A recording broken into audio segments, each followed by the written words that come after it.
Hello everyone and welcome to my final Polestar 2 video. It's kind of a sad video to make, and you can tell from the title that I have chosen to send this car back a little bit early, but there's a reason for it. I'm not sending it back because it's defective or there's anything wrong with it.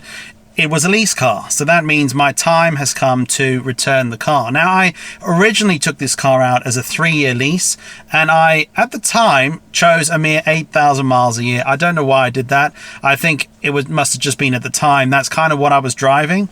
And I've done way more than that. Like, I'm up to, just having a look at the display, something like 28,000 miles. So being up to that number has kind of left me in a position where I had to make a decision. Do I keep the car until I've used up all of my time, which was 36 months, but by that point I'm going to be well over the 24,000 miles, or do I look at returning the car early? So I asked for an early settlement quote, and it turns out that I'm actually in one of those slightly strange situations where sending the car back early is going to cost me less money than it would to pay the excess mileage charge at the end of the lease. So this is something that you really do need to keep in mind. If you have leased a car and you have an excess mileage charge, you have to have a look at how much that excess mileage charge is going to cost you versus sending the car back early. In this case, sending it back early is going to save me some money. But what that did is it left me in a position where I had to make a decision, because not all replacement cars are available straight away. You might have a long lead time.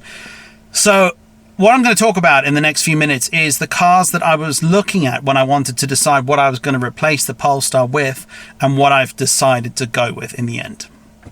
So, I'm not going to go with another Polestar. Now, that's not because I don't like this car. That's simply due to the fact that I like to try different cars. Over the years of driving, I think I've had everything from like Hyundais, Kias, Volvo, BMW, Skoda. I think I even had an Alfa Romeo at one point. So yeah, I like to try different cars, and that's the beauty of leasing, is you can return them after your lease is up and get something totally new. So that was the decision that was made. I wasn't going to go with another Polestar, and I am going to have potentially a Polestar again in the future. I would not say that wouldn't be something that I would consider, but for now it's not going to be a Polestar. So the options that I was considering, the first thing that was on my list was the Hyundai Ionic. And that Ionic 5, that just, to me, I haven't even test driven one. It just looked great. They look great. The specs are really good. We actually have a Kia Soul EV, an electric, that's, I think we're 18 months into the lease. And I really like the Kia. The app is excellent. The app is so much better than the Polestar app on the phone. It's easy to control the car. You can manage so much more with the car, and it's very stable. The car itself is really great to drive. It's efficient. It's got lots of smart technology. So I would more than happily get a Kia Hyundai kind of car in the future. The Ionic 5 was really high on that list. Price-wise, it came in very similar to the Polestar.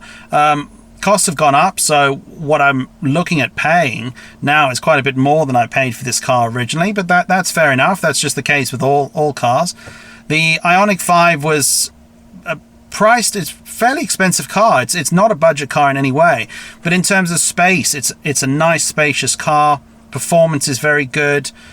It's the kind of car that would have suited us as a family perfectly as a replacement for the Polestar. But the downside to it is the lead time when I inquired was 9 to 12 months.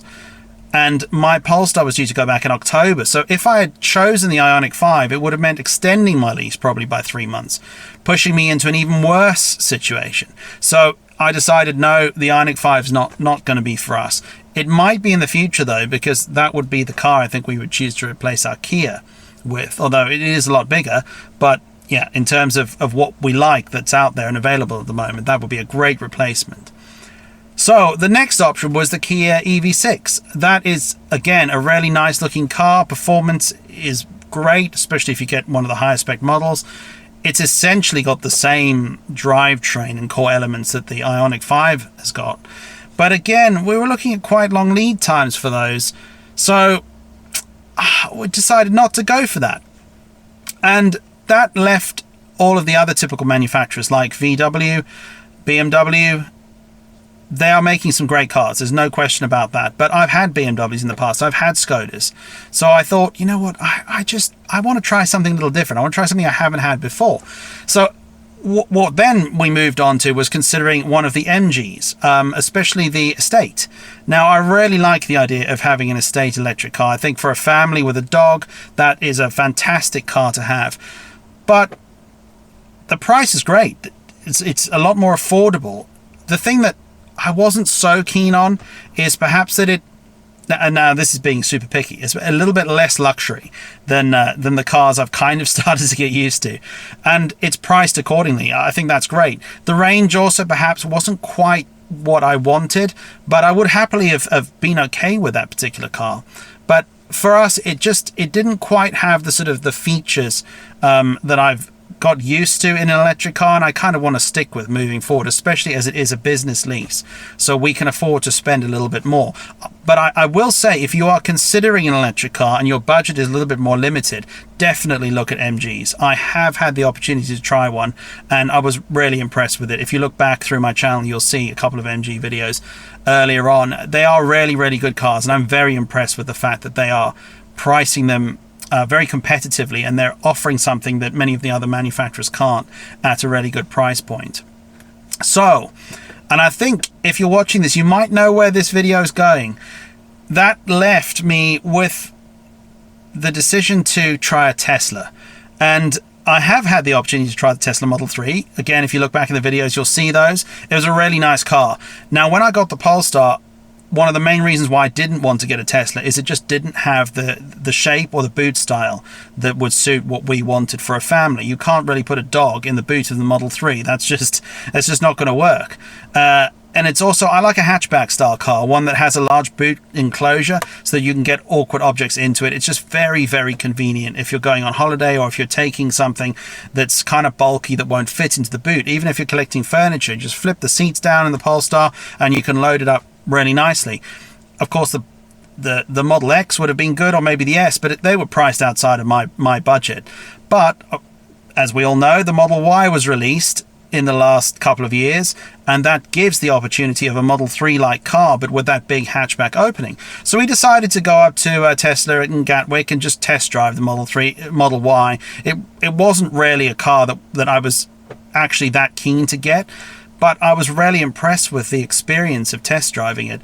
It was really nice to drive. I don't think personally I felt it handled as well as the Polestar, but the minimalist interior is really, really nice on the Tesla. The sort of open spaciousness was great. The boot space is very good. So we thought, well, maybe the Tesla's worth giving a try. And one thing I will say that I was really impressed with our local Tesla is we walked in on, it was a weekday, probably like 12 o'clock.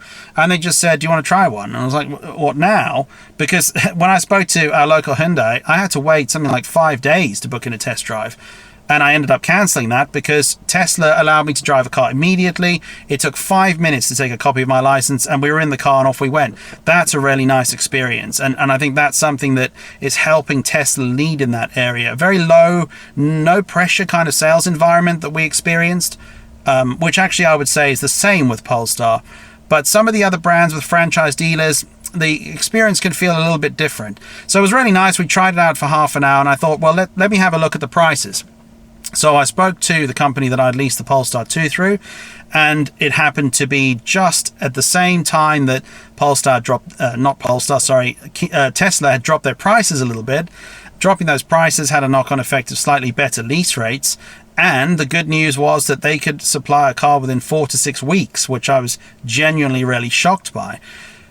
So I thought, well, let's give it a try. That will allow me to return the Polestar 2 early, saving myself a little bit of money, and get hold of the Tesla Model Y early and not have to have a changeover period.